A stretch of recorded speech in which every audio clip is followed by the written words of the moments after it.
Then he brings in another form. Next year, everything is given up by the another. Third year, another one. So, pile of all these clothes are there. And nicely the manufacturer has become a great man of designs. He's very good designs, how to befool human beings. He's become a rich man and you have become poor with all these kind of clothes which has no meaning for you anymore.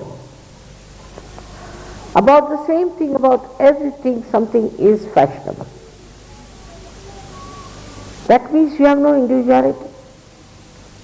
We talk of individuality, but we want to do things which everybody is doing. I mean, you know that all kinds of absurd things people have done in the name of fashion. And especially people who are not traditionally bound, who have had no traditions like Americans, I would say. They go on changing after every 6 months. Every year you go, you find a new type of people there, new type of clothes. It's very surprising how they change so fast without even thinking whether this will suit me or not. Somebody says wear tight clothes, they'll go with tight clothes. Then they develop varicose veins, so they wear with the holes. Then they develop some other problem, then they wear another kind. Nobody wants to think, why should I change my dress? Like say in India, we wear saris, finished. Nothing doing. No problem with the tailor, nothing doing, whatever sari we like we'll buy. And a sari came called as mini sari in India, which was up to here, maybe I don't know, not 6 inches, but at least up to the knee. It came for about, I think, 8-7 days in Bombay and went back. People said, get lost, we don't want it. So this headache of all the time getting into a fashion like hers without any sense in the head has to be understood properly. Why people do it? Because they have no brains, they are brainless people. They are not intelligent to see that we are befooled every year. But for surgeons, the Mahakali power works. And she teaches them that all right, this dress suits you, have this and is the best for you. Once for all your lifelong problem is solved. With this kind of blouse I started wearing from the very beginning perhaps. And I have been wearing it and now I find everybody wears the same stuff. Why to waste your energy in changing every day this blouse, starting from here to here to here, then going back again like this? It's such a waste of energy, such a waste of cloth. And we make ourselves so cheap running with this race of reducing the sleeves, reducing this, reducing that, or increasing. It's all a desire to impress people that we are very up to date. Who wants to know? Who wants to find out that you are up to date or not? And we have no courage to keep to our own dress that we have purchased. Why to waste so much money? We never even think. Go on changing for nothing at all. So this is desire is there to impress others with our outside things. So many things like dress there are which we try to impress. Now, hairstyle.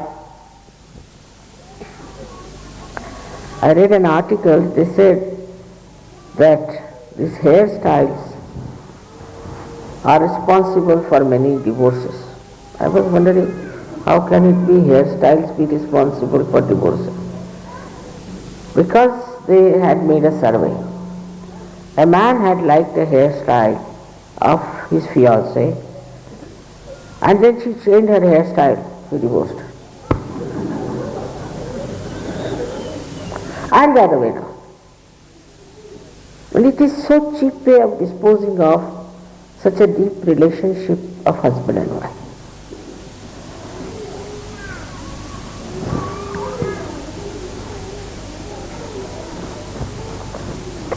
Now certain facts start. I also saw one documentary about a lady who said that it was in one of the advertisements, something sort of a thing appeared that your leg should be of this shape and what you should do.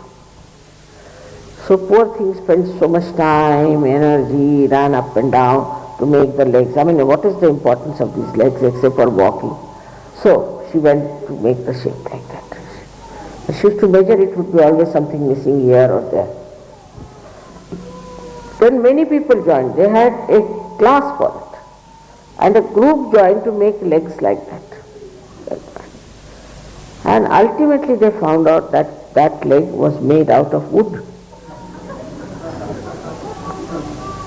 And they spent so much money, so much energy to make legs like that. For what? What is the purpose? If anybody says, you run like this, they start running. They say jump like this, they start jumping. Oh, why? Have we gone all nuts in our heads that we should accept whatever one says, we start doing that?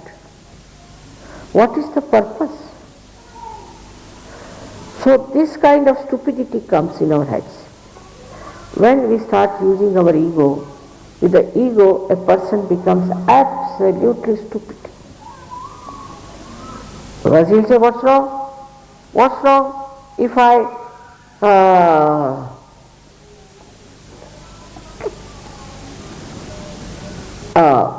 have just a little hair here? What's wrong if I just try to wear a very short dress here? What's wrong? The wrong is, why are you wearing? Why don't you ask a question? Why are you wearing? If you ask a question to yourself, why do I have this kind of hairstyle? Why do I do like this? It is really difficult to tell people to do right things, but wrong things people take to like that. For example, I told everyone that you put oil, if not every day, just before bath, lot of oil in your head and wash. Now I find many people getting bald. But they didn't put the oil, what can I do about it? But such a simple thing they won't. Such a simple thing they would not do. That you need something for your nourishment. But they will do something which is absurd, nonsensical, without even thinking what is going to harm us. Here the Mahakali, what does she do? She punishes you. Your body is punished. If you wear very tight clothes, you develop problems of your legs. If you wear holey pants, then you get cramps. Anything you do abnormal, you have to pay for it. First you have to pay for doing it, and then you have to pay for it physically. So many things can be avoided if you just have a simple life. Decide once for all that I will have this kind of dress for this lifetime, finished. Every day to change itself is a headache. But that satisfies the ego, not yourself. So the Mahalakshmi principle in us raises higher and higher. Despite that, we are pulled down.